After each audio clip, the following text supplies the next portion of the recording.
Qualquer empresa precisa se manter, precisa dar lucro.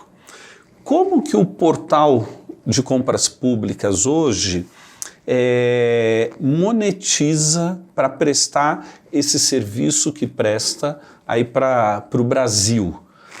Como que é o modelo comercial de vocês? Vamos lá. A gente tem um modelo comercial que no meio de startups, né, e quando a gente ainda se enxerga enquanto startup, tá, e usa o conceito clássico do tenta fazer as coisas rápido para entender se funcionou rápido para mudar o que precisava ser mudado rápido. Então a questão da agilidade é uma necessidade e é um valor que está sendo ressaltado dentro da estrutura o tempo todo.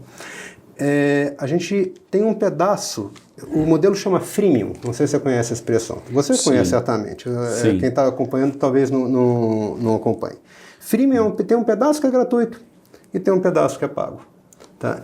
O que é gratuito e o que é pago dentro da estrutura do portal hoje? Isso para o fornecedor. Para o fornecedor que quer vender. Público, ele é absolutamente gratuito e cobre na funcionalidade desde o planejamento anual de contratação, o PCA, até a execução contratual. A gente cuida de todo o ciclo de contratação, só não faz a execução financeira. Ou seja, você tem uma plataforma completa para o gestor público que ele utiliza sem ter ônus. De forma alguma, nem de integração, nem de treinamento, nem de customização, nada. Nunca foi emitido uma nota fiscal, um boleto contra um agente público pelo portal e não vai ser. E para monetizar, então, você tem, por outro lado, os fornecedores que estão ali para gerar negócio, para vender seu produto ou serviço para o governo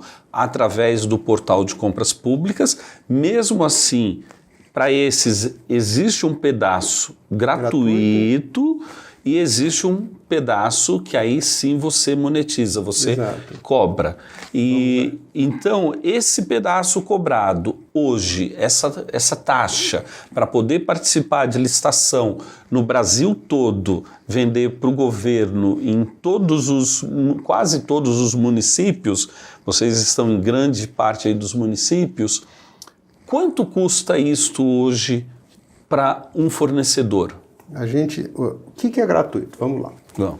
A gente tem o nosso topo de funil é apresentar oportunidades de negócio, né, que seria o alerta de licitação do que acontece na nossa plataforma. Tá? Tudo que é publicado pelos órgãos, vocês informam...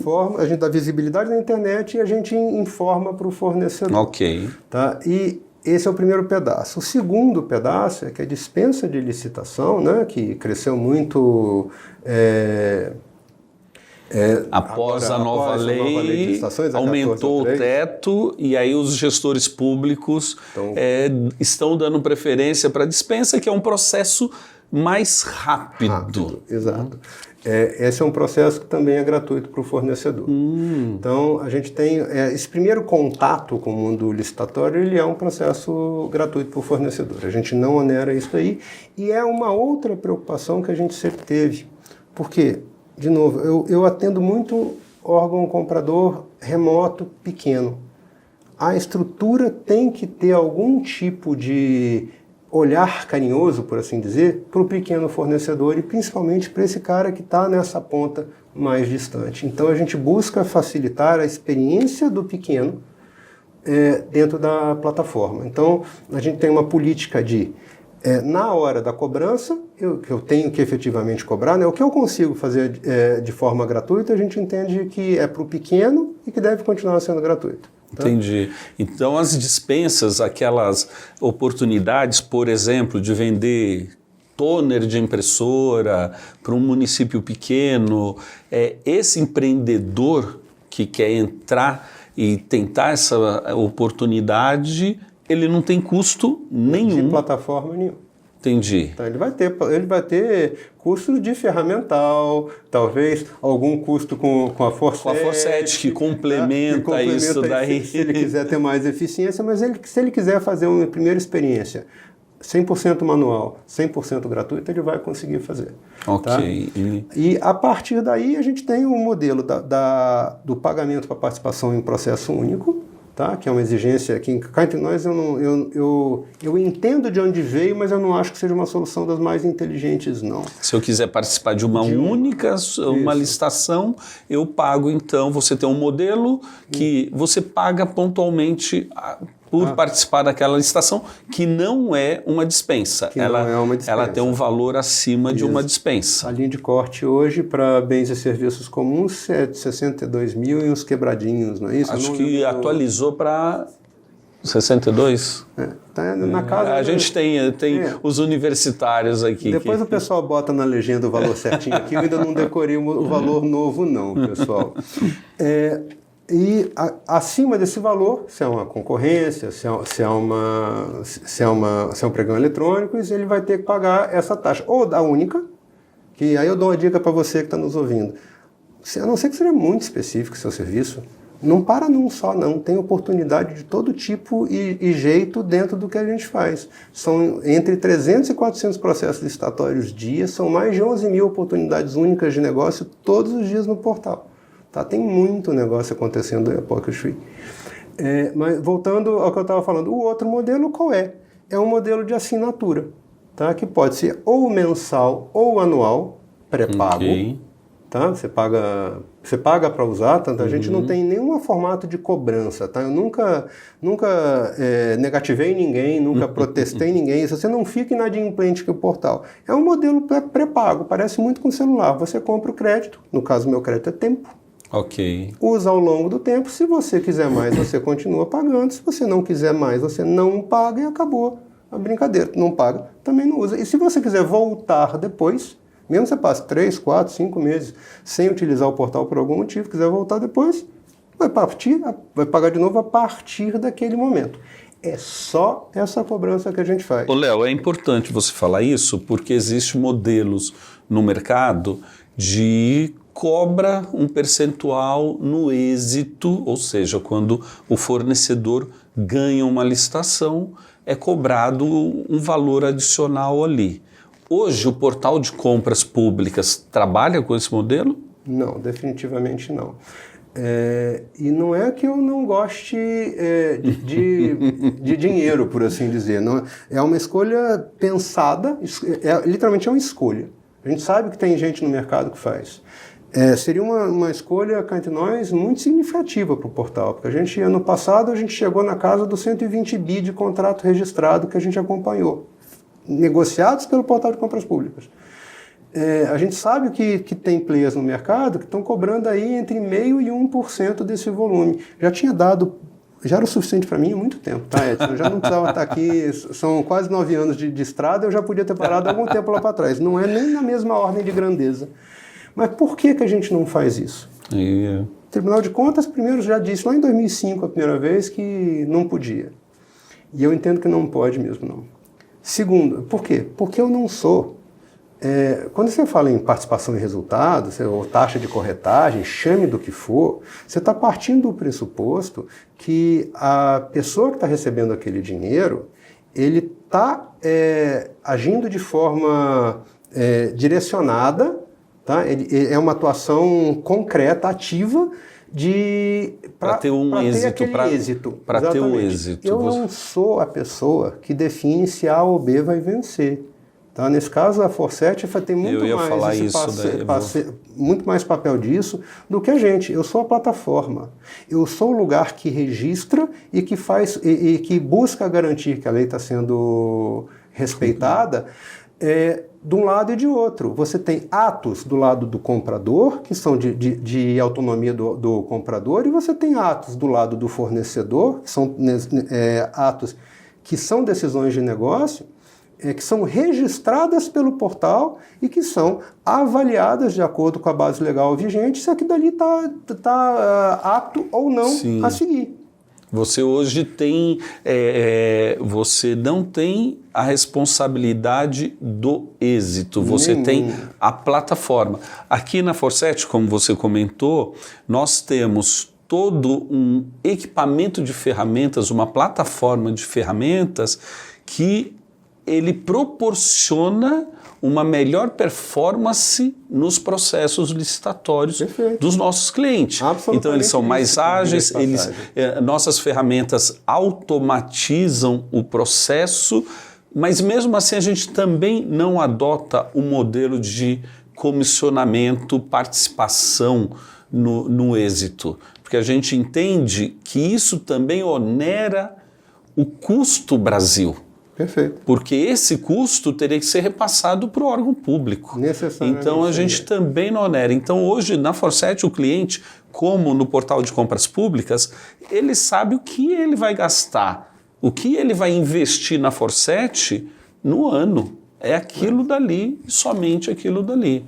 Então a gente compartilha da mesma cultura para esse modelo de negócio de não participar, não ter um percentual de participação no êxito daquele processo.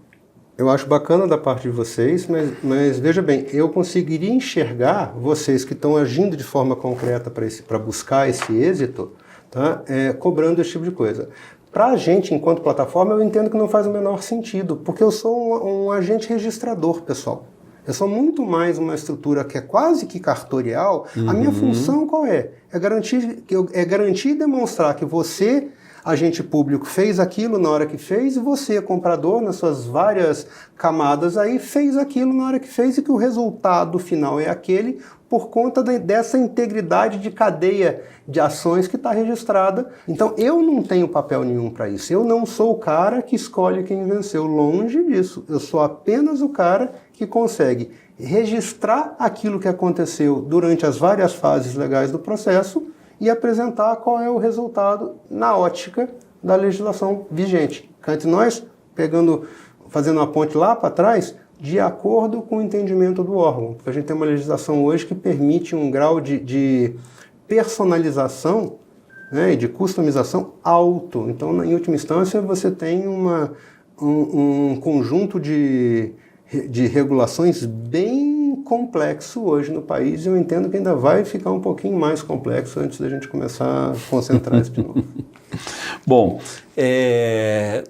aproveitando, já que você falou agora do modelo de negócio, eu sei que o portal de compras públicas ele tem um trabalho para que uma licitação, quando publicada, ela tenha um sucesso, tenha fornecedores interessados em participar daquilo. E sei que o índice de vocês de sucesso nas licitações é maior aí do mercado, é um dos maiores aí do mercado.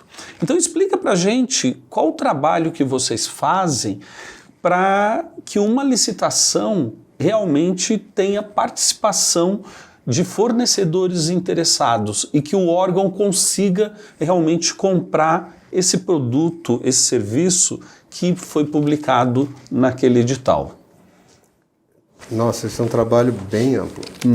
Porque basicamente é uma questão de publicidade dessas informações, de transparência delas e de divulgação dessas informações. Então, pelo mesmo conjunto de APIs, inclusive a Forseti é um dos usuários disso, eu vou comentar. A gente disponibiliza essas informações da forma mais estruturada possível, buscando facilitar, sabendo que vocês têm um desafio grande, a gente já conversou disso outras vezes, né? Porque, gente, cada ente comprador no país hoje, em última instância, tem autonomia para ter seus próprios catálogos de materiais e serviços. Então você tem um desafio grande de indexação aí, que IA vem para ajudar a vida de todo mundo. Né? Esse é o primeiro ponto. Segundo ponto, a gente tem acordo com diversas associações comerciais estaduais do Brasil para conseguir impactar a base desses pessoais, mesmo quando ele não é assinante do portal, tá? para ele ter visibilidade dessa oportunidade. Isso acontece muito em casos específicos. Medicação de alto custo, compra, por exemplo, de veículos especializados como ambulância, né? Coisas que a pessoa não estaria na minha base para buscar, a gente vai atrás disso aí através da figura das associações comerciais. Além de uma mecânica que já foi humana, hoje é 100% automatizada, de impacto da nossa base cadastrada, que é de pouco mais de 620 mil fornecedores cadastrados que tem na minha base hoje, uma pequena fração disso é pagante, a enorme maioria da base é não pagante, enorme mesmo, muito mais de 90% da base é não pagante. E a gente tem uma estrutura que permite que esse cara seja impactado pelas oportunidades que acontecem ele vai buscar, se ele é o mesmo produto no inicial, né, do alerta, que entre nós o jornal de vocês, eu não vou negar, para pensar para o Brasil todo é muito mais eficiente que o nosso. Mas para oportunidade específica, o que a gente faz? A gente tem um trabalho que a gente chama de risco de deserto. Está aberto na plataforma, busca pública também. Você não precisa nem fazer cadastro para ver o que eu vou falar aqui. Toda licitação tem um prazo de recebimento de proposta. Quando a gente rompe uma determinada barreira desse prazo, que normalmente é a metade do prazo, tá? E 2/3 do prazo, quando eu estou falando em dispensa, porque o tempo da dispensa é mais curto, então eu preciso conseguir agir antes, o que a gente faz? Antes eu tinha um time de pessoas que pegava o telefone e ligava. Hoje eu tenho uma mecânica de automação também, que manda via SMS ou via WhatsApp, tá? Mensagens para a nossa base, apresentando a oportunidade e perguntando, você quer mais informações? Tá? Aí eu faço literalmente 2 perguntas. A primeira é essa, você quer mais informações? Se ele quiser, a gente entra no modo ativo aí, a gente liga para ele, mas eu só ligo para quem se manifestou, tá? E se ele falou que não, eu vou perguntar, você quer continuar sendo avisado dessas oportunidades? Tá? Se ele falar que não, eu tiro aquele telefone da lista e paro de perturbar a pessoa, porque vamos combinar, é justo. Sim. Tá? E para fechar, isso gera uma percepção direta do que está acontecendo para pessoas que a nossa IA está dizendo, esse cara já forneceu esse tipo de produto ou serviço. Algumas vezes. Isso tem o efeito de minimizar muito o risco do deserto. Né? E outra coisa que acontece isso ativado se eu não tive um determinado número de compradores para cada proposta, então são itens que na pior das hipóteses tem baixa concorrência, porque ele não precisa ter ninguém, está no deserto concessionado, mas se ele tem menos de 3 fornecedores, ele vai estar entrando nesse filtro. Quem recebe isso, entenda que está recebendo uma oportunidade real de fazer um negócio diferenciado. E outra coisa que a gente faz, cara, que eu acho que é muito importante, que a gente não... É impossível ter êxito em tudo. Tá? Tem algum percentual que, graças a Deus, é pequeno, de processos que acabam terminando desertos. A gente para por aí e fala, nossa, que pena? Não. Esses editais sobem para uma ilha específica da nossa central de atendimento, que a gente chama de ilha de alta performance, que vai verificar o que aconteceu com aquele edital para ele terminar deserto. Aí a gente volta para o órgão dizendo, olha, ficou deserto. E a gente entende que o problema foi esse ou aquele. Por exemplo, o preço estabelecido no edital foi avaliado de uma forma falha. Isso acontece muito, ainda mais nessa mecânica prevista na nova lei de licitações e contratos, que a principal busca é eletrônica, aí a gente está tendo um problema, né? Porque o que está previsto para a estrutura de banco de preço, o que está preservado, inclusive, dentro da estrutura do PNCP, é o vencedor do processo licitatório. Não necessariamente aquele cara entregou aquele preço. Às vezes ele pode ter até contratado com a administração, mas ele não entregou. E esse cara o contrato vai ser cancelado, esse cara provavelmente vai receber uma sanção de alguma forma, e vai outro ser contratado na estrutura. Mas o preço vencedor de referência é daquele cara que ganhou. Então você tem uma espiral descendente de preço, que eu entendo que é um ponto que a lei ainda precisa de algum tuning. Eu entendo que não é o vencedor.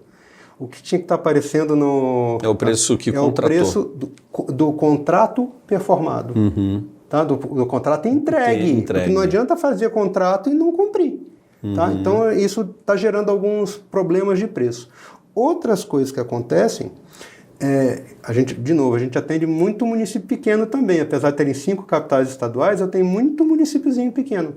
E é comum a gente ver ainda pessoas que tentam replicar modelos de contratação que são modernos, que têm uma camada de prestação de serviços alta e que funciona muito bem para grandes estruturas. Mas se você está num pequeno município, você vai ter pouca motivação econômica para que aquilo aconteça. Imagina um município de, sei lá, 10 mil habitantes, onde ele está prevendo compra de material de escritório e que o fornecedor, em vez de vai ter que entregar em cada uma das unidades demandantes daquele órgão comprador espalhados no município, semanalmente ou mensalmente, ou coisa assim. Se é uma estrutura pequena e a entrega é pequena, muitas vezes o custo de logística para fazer isso é muito maior do que o custo do produto. E alguém vira e fala, eu não vou montar essa estrutura para atender essa demanda. A gente identifica esse tipo de dificuldade e aponta, olha, talvez esse modelo aqui, que é muito bacana, é muito moderno, não se aplique para isso. Outras coisas que acontecem, às vezes você tem uma pequena contratação de objeto que a pessoa entende que está naquela faixa do processo exclusivo para MEPP, para minha pequena empresa, né? Mas são objetos que não permitem o registro de MEPP. Vou dar um exemplo que acontece, toda semana tem um. Segurança armada. Então, às vezes você tem alguém que está contratando um agente por um período curto, por uma determinada localização, aí você fica dentro daquele intervalo de preço estimado do processo exclusivo para MEPP, e ele marca o processo para MEPP. Só que segurança armada não permite o KNAI da segurança armada não permite que seja um MEPP. Resultado, ninguém consegue lançar proposta. Então, isso aí também a gente identifica e fala, olha, aqui você teve um problema de construção. E complementando, Edson, o que a equipe de alta performance faz também num cenário onde você tem um processo que infelizmente terminou deserto? A gente verifica ao final do processo, quando a gente entende que a lista de download de editais, das pessoas que fizeram o download do edital já está pública dentro da plataforma, a gente verifica com quem baixou o edital e não participou do processo, qual foi o motivo da não participação.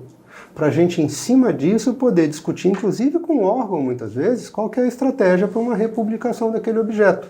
Porque eu entendo que é o maior problema que a administração pública pode ter dentro de um processo licitatório é exatamente precisar comprar alguma coisa e não conseguir. Então, para a gente é um ponto muito importante de garantir o sucesso do quê? Do processo de cumprimento das necessidades da administração. É interessante esse trabalho de um nível de qualidade, onde você junta a informação, como você disse, né? Quem fez o download do edital. Então, você junta a informação com um processo de qualidade, de entender o motivo de que teve interesse, mas não participou. Isso sem perder o cuidado necessário com governança, porque tem todo um conjunto de ferramentas para garantir que isso só está disponível quando? Ao final do processo. Okay. Tá? Porque a gente tem aquelas regrinhas, né, de preservar, tá, a impessoalidade do processo. Então, mesmo que a ferramenta inclusive consegue mandar de forma automática diversas notificações para os usuários. Só que isso é feito de forma completamente transparente e sistêmica. Não tem como uma pessoa abrir esses dados encriptados para poder chegar nessa resolução de quem é quem, antes ou do encerramento do processo, porque quando ele é cancelado, declarado deserto, declarado fracassado e encerrou, tudo que aconteceu até ali é tornado público. Tá? Ou depois da fase da declaração do provável arrematante, que aí você já tem aquela história, né? O item, a gente já sabe qual é o preço e a gente vai saber quem é a pessoa que estava por trás de cada um daquelas propostas. Para fortalecer então isso daí, Léo, essa governança, hoje vocês possuem algum tipo de certificação onde o portal de compras públicas é garantido por essa certificação ou por uma auditoria? A gente tem diversas auditorias aí. Isso começa dentro da nossa estrutura de ISO, tá? Porque a gente tem todos os nossos processos de tecnologia, literalmente de atendimento, de suporte, de LGPD, são auditados, a gente é certificado com as ISO equivalente para isso. São auditorias recorrentes, todo ano a gente está revalidando todos os nossos processos, e isso passa por segurança da informação, sobrevida da informação, sigilo, e chega até no procedimento e nos processos que envolvem do atendimento de uma demanda de alguém até a especificação de um novo módulo, de alguma nova funcionalidade. Tem regra para tudo e é acompanhado. A gente tem também auditoria contábil e financeira, é uma SA, então eu não tenho... O balanço tem que ser auditado, não tem alternativa para isso. E a gente também está fazendo auditoria de conteúdo, sempre para órgãos terceiros, para fazer a validação daquilo que a gente tem tratado dentro da estrutura do portal de compras públicas. Porque, cara, não adianta eu querer dizer que eu estou fazendo certo. Tá? É pouco. Alguém precisa dizer que a gente está buscando fazer o certo sempre. Até porque, aí eu vou trazer um outro assunto que nem sempre é muita pauta, mas que é importante, a gente está acompanhando um momento onde as plataformas privadas vão, a gente sabe que vai acontecer, vão ser alvo de um processo de regulamentação. Quem que pode fazer o quê, com o que você tem que demonstrar, quais são as exigências e as garantias que nós, enquanto prestadores de serviço para a administração pública, temos que estar preparados para entregar para o poder público a respeito das práticas que estão sendo realizadas dentro das nossas estruturas. Enquanto isso não acontece, porque a regulamentação hoje não existe, né? A Lei 14.133 fala da possibilidade do uso das plataformas privadas, mas qual é a contrapartida dessa possibilidade, né? Quais são as obrigações que essas plataformas têm, ainda não está claro. Partindo do pressuposto que eu tenho uma responsabilidade que ela é com a nação brasileira só, não é só com o meu serviço, nem só com o meu usuário, o dinheiro é da população brasileira, né? E a gente hoje atende uma fatia muito significativa desse mercado. A gente entende que o que eu consegui buscar, tanto em procedimentos quanto em tecnologia, que venha a garantir que a gente está fazendo certo da forma certa, é fundamental. Então é uma preocupação que a gente tem, e essa é uma dica que eu deixo para quem está preocupado enquanto gestor a respeito do uso de plataforma de base tecnológica. Você pode usar plataforma privada sim, tem muita gente séria nesse segmento, não só eu como outros, eu também estou na posição de presidente da associação. Íamos entrar nesse assunto. Das plataformas privadas hoje, e tem muita gente que tem essa preocupação de entregar um serviço de qualidade para o seu usuário. E eu não tenho a menor dúvida que quem não conhece vai se surpreender com o tamanho e a forma da preocupação que a gente tem em garantir para você, gestor público, que as coisas estão sendo feitas do jeito que tinham sido feitas e que você vai ter tranquilidade para poder, inclusive, conversar com seus órgãos de controle, demonstrando que seus processos estão adequados, estão certinhos, que não teve nenhum descaminho, nenhum tratamento inadequado para aquilo que está acontecendo dentro da plataforma. Isso é uma garantia que a gente busca dar pessoalmente e buscando hoje também essa certificação externa. No final eu vou pedir para você dar algumas dicas, mas antes disso, antes da gente finalizar, fala um pouquinho sobre a motivação e o que é a ATCG que você é presidente. Vamos lá. A Associação das Empresas de Tecnologia de Compras Governamentais, ela veio, tá? A TCG é org.br, se vocês quiserem conhecer vai ser um prazer, né? Inclusive, eu estou falando aqui com um associado também. É uma associação que busca discutir com todos os interessados em esfera nacional, né? Desde os órgãos regulatórios até o próprio mercado, o que são boas práticas, o que é adequado e para que lado vai o mercado quando a gente está falando no assunto compras públicas. Então, a gente está buscando definir boas práticas, a gente está fomentando essa discussão da regulamentação, a gente está abrindo discussão com órgãos reguladores, com o Ministério Público, em todas as esferas que a gente pode, para mostrar o que está sendo feito e como a gente está fazendo isso. Para quê? Para a gente dar mais transparência para essas atividades, tanto na ótica de quem está comprando, que é mais o nossa grande preocupação, como na ótica de quem está vendendo também. Porque, afinal de contas, a gente está num momento onde robô é uma realidade, tá? Desde 2019 eu entendo que ela não era nem mais discutível. E antes eu já entendo que era uma questão bem fácil de defender. Mas hoje em dia está previsto até em lei o uso disso, né? Então não tem muita dificuldade para isso. Está pacificado isso daí.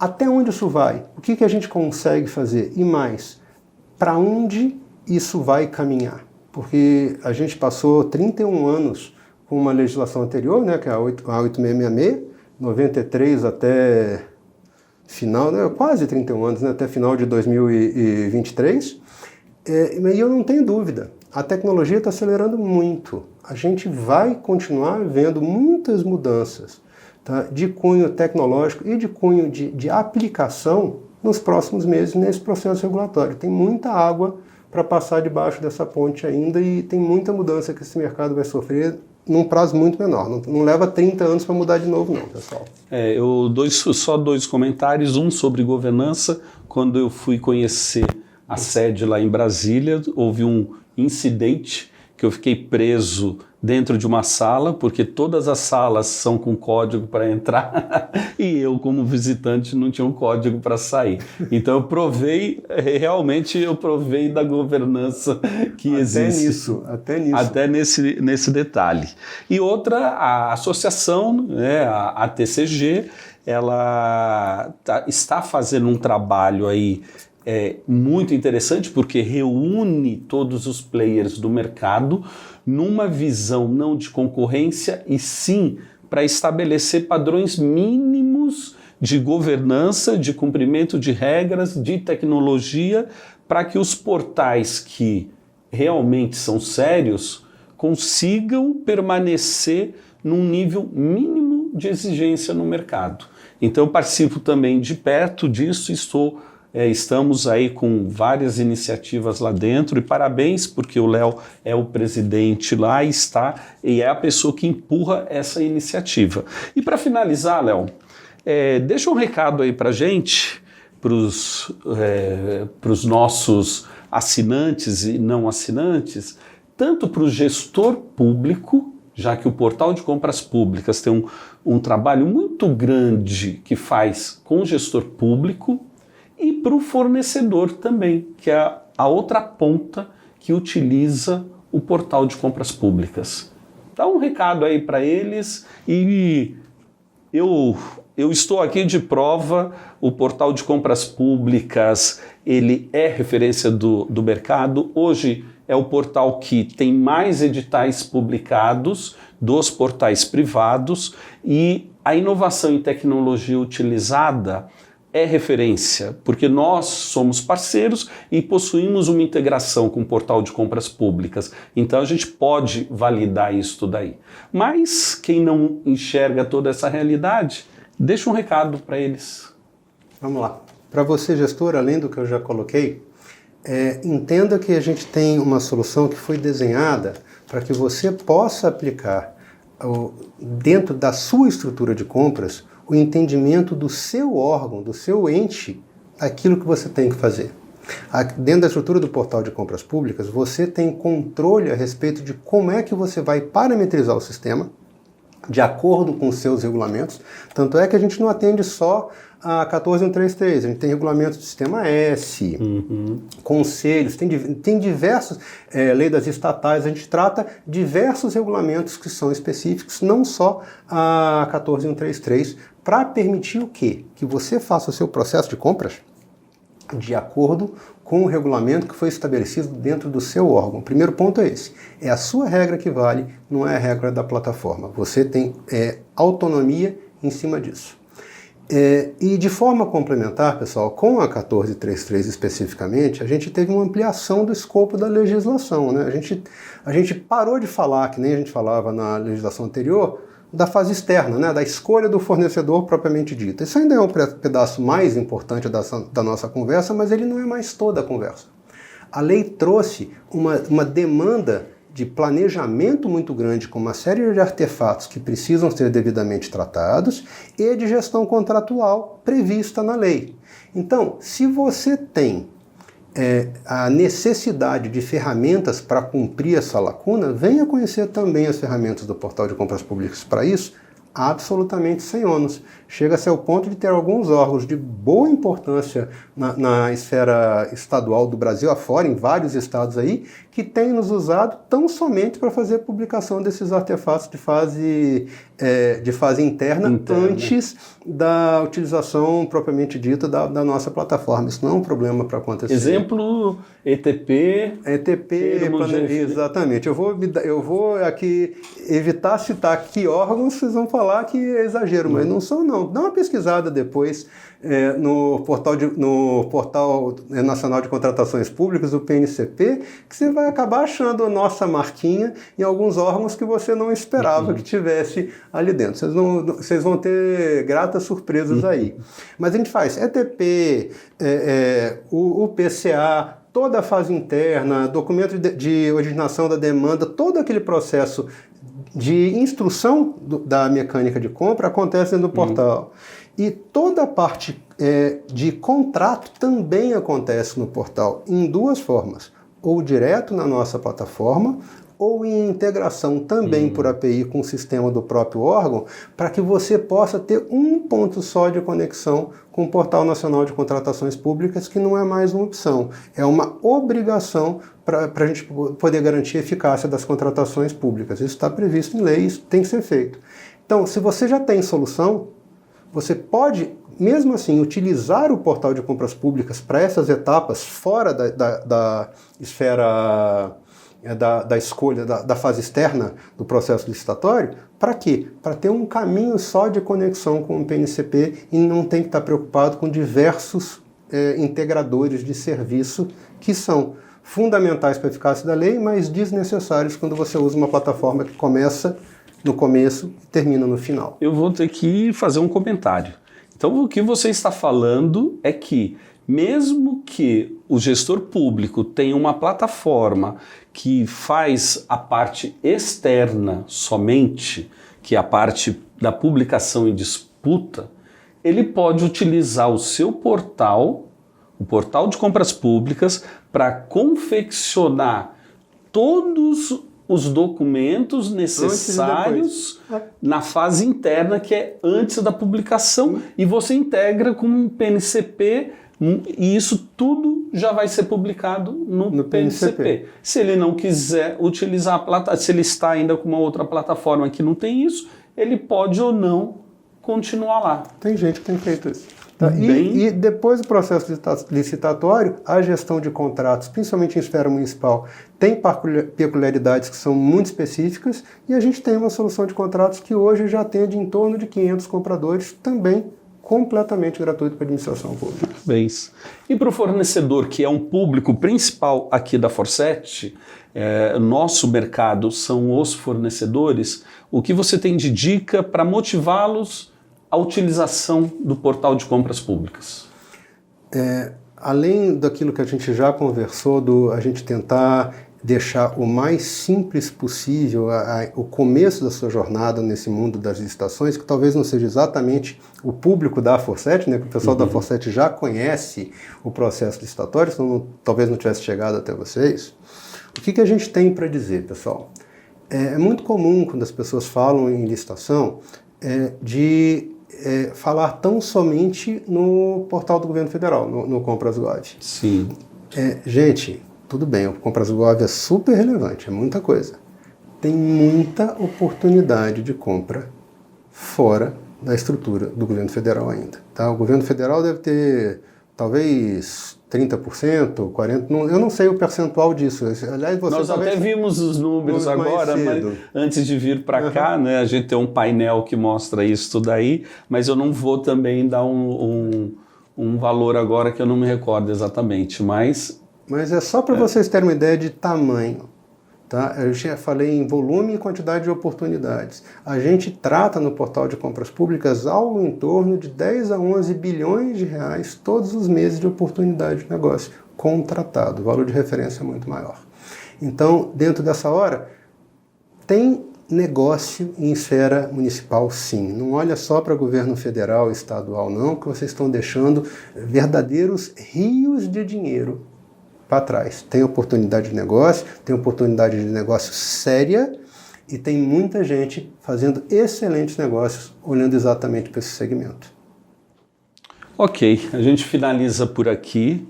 Léo, quero agradecer a sua presença, a disposição de vir aqui pessoalmente na Forset, gravar esse conteúdo. Se deixar, a gente fica o dia todo, tem conteúdo para isso, mas obrigado e parabéns pelo projeto, pelo empreendedor, pela pessoa que o Leonardo Ladeira é. A gente aqui na Forset admira muito o trabalho e a pessoa que está por trás desse trabalho, fora a equipe. A gente tem contato direto com a sua equipe. Dê uns parabéns lá para eles, porque é uma equipe também que nos atende aqui numa velocidade assim invejável. Então, bacana. Parabéns e obrigado por estar presente aqui com a gente. Eu que agradeço o convite e retorno reforçando que quando quiser e quando for possível, aqui ou lá em Brasília, tá? A gente também está aberto para conversar sempre, para trocar isso. Precisando, a gente está sempre à disposição. Muito obrigado, muito legal poder estar aqui, eu já disse isso. E é isso, vamos em frente porque tem muita coisa para fazer nesse universo de compras públicas, ainda mais nesse ano pós-eleição municipal, para quem está falando desse nosso segmento. Ok, a gente termina por aqui esse bate-papo muito interessante e como sempre a gente fala, né? Licitação é o nosso negócio.